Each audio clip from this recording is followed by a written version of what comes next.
Claire Underwood's political fortunes sinking because of one bad soundbite.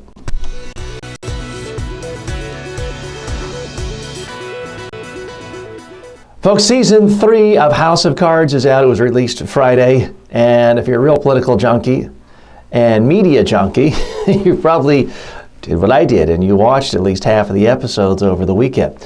I was struck by episode 2 where Claire Underwood is nominated to be the United States ambassador to the United Nations.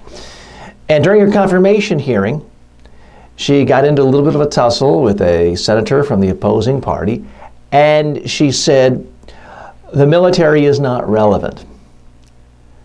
Once that soundbite came out of her mouth, it was boom. In the media, the politicians were all over her, and they were positioning her sentiment as being anti-military, attacking the media. She, of course, instantly backtracked, apologized, said, I'm being quoted out of context, but the damage was done. And that was the quote that dominated the headlines. Senators who were previously in favor of her were against her. Her nomination was voted down. Now, how could she have avoided this?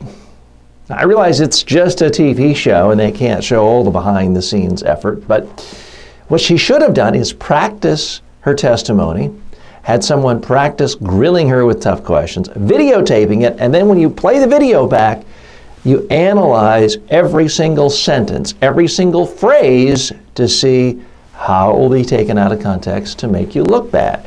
If she had done that, she would have never uttered the phrase, the military is irrelevant.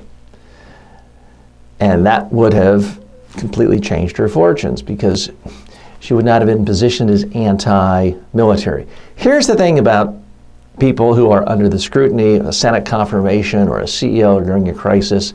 It's not about getting the overall big picture right. You've got to do that. But everything out of your mouth has to be just right. You cannot give your opponents ammunition. You can't complain about after the fact being quoted out of context. If you don't like your quote, then it's your fault. It's Claire Underwood's fault. It's not the reporter's fault. Now, how should she have answered this? If she'd practiced with someone like me, how could she have answered that question? She could have simply said something like, the real solution to peace in that region involves greater diplomatic blah, blah, blah. Rather than discounting a premise about a military solution, she should have gone right to her own premise. Folks, that's not dodging questions. That's answering questions in a focused way, getting to the point quicker on what you think is relevant.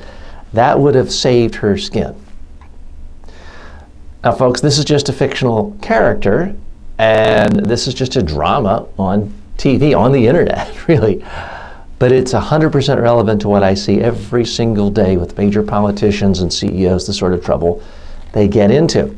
Not every aspect of House of Cards is completely realistic, but this one was perfectly realistic because this is an excellent example of how people don't prepare. They don't rehearse on video, and they destroy their careers because of it. Don't let that happen to you. If you have an upcoming Senate testimony or anything high profile, practice on video and then scrutinize your answers word for word to make sure you're happy with any way they could be taken apart.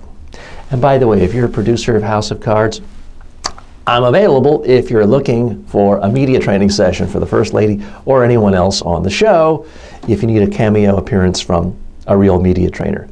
I'm TJ Walker. Thanks for watching.